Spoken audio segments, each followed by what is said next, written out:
बेटा हमारी तीसरी यूनिट चली हुई है। तीसरी यूनिट में हमने इससे पहले पढ़ा था बीमारियों से बचने के लिए जो योग आसन है वो कैसे लाभकारी है।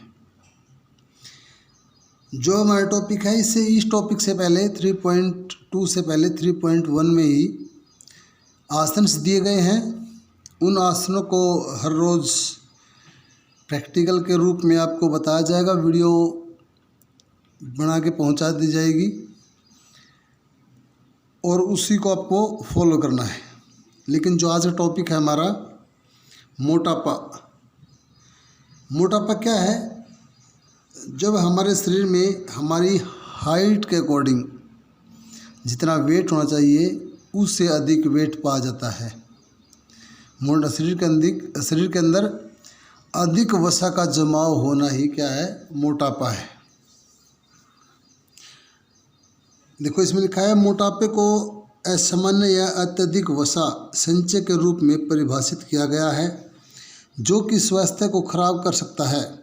मोटापा एक चिकित्सीय स्थिति है जब व्यक्ति के शरीर में आदर्श वजन की तुलना 20% से अधिक हो जाए, यानी 20% से अधिक वसा होती है, वो क्या होता है? मोटापा। WHO के अनुसार BMI बॉडी मास इंडेक्स वज़न किलोग्राम में और हाइट मीटर में लेके उसका स्क्वायर, ये फॉर्मूला है। हमारे बॉडी में वज़न कितना है, हमारी हाइट के अकॉर्डिंग ठीक है कम है जो भी है। इसमें जो ये तालिका दी गई है इसमें बताया गया है कि बॉडी में अगर 18.5 अगर हमारा आंसर इससे कम आता है तो बॉडी अल्प भार है, यानी बॉडी में वजन कम है।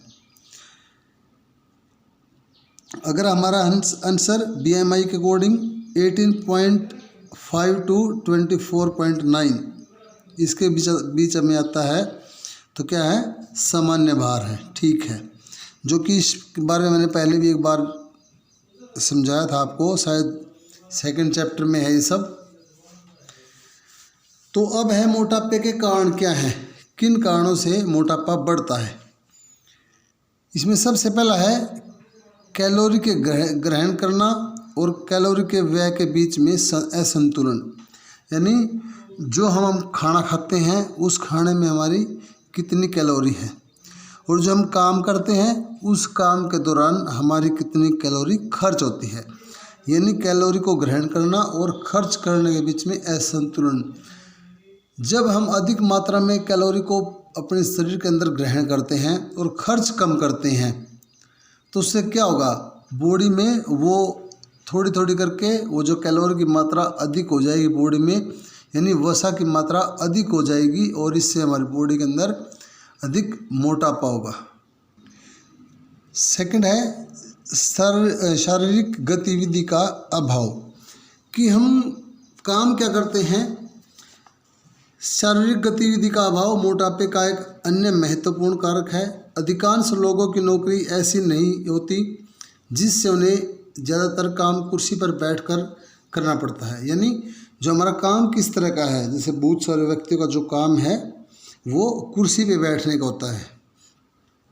वे पैदल चलने के लिए या साइकिल चलाने के लिए बजाय अपनी कारों से चलते हैं, कारों से ऑफिस में जाते हैं। तनाव मुक्त रहने के लिए अधिकांश लोग टीवी देखते रहते हैं, इंटरनेट चलाते हैं या कंप्यूटर गेम खेलते हैं और लगभग ना के बराबर व्यायाम करते हैं।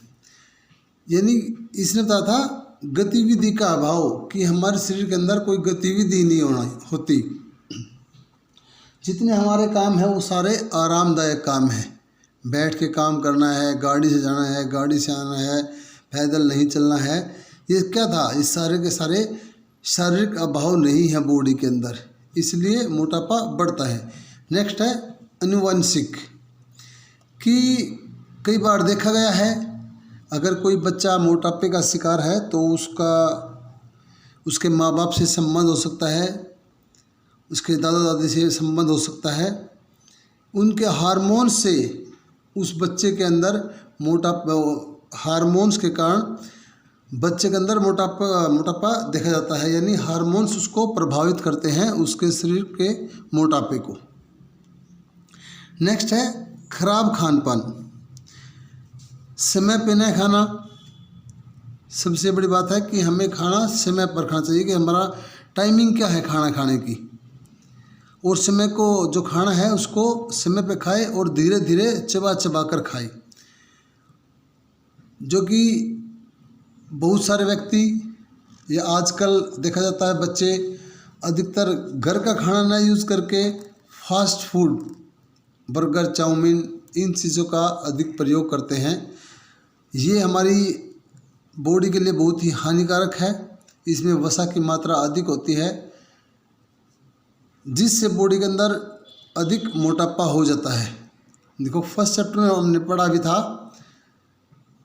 खाने, सेकंड चैप्टर में खाने के बारे में, कि हमारा खाना कैसा होना चाहिए, संतुलित हो, अच्छा हो, स्वस्थ हो। सेकंड चैप्टर में तो हमें संतुलित आहार के बारे में बताया था। जैसे कि इसमें बताया खराब खान पान, उसमें पॉइंट था ट्रांस वसा, कि अगर हमारा खान पान अच्छा कब नहीं होता, जब हम अधिक ट्रांस वसा का यूज़ करते हैं। यानी जब हम, जैसे बताया था बर्गर है, उसको अगर हम डबल रोटी और सीधा खाते हैं तो उसके अंदर कोई वसा नहीं है, लेकिन उसको अगर हम बर्गर के रूप में खाते हैं, बर्गर उसका बना के फिर खाते हैं, तो उसके अंदर अधिक वसा युक्त होता है। इसलिए हमें एक्सरसाइज के साथ साथ हमारे जो खान पान है उसका ध्यान रखना चाहिए। नेक्स्ट है मनोवैज्ञानिक कारक। मोटापा और मानसिक स्वास्थ्य दोनों ऐसी चिकित्सा स्थितियां हैं जिनके बीच गहरा संबंध है। व्यक्ति के मानसिक स्वास्थ्य का उसके शरीर के वजन पर सीधा प्रभाव पड़ता है।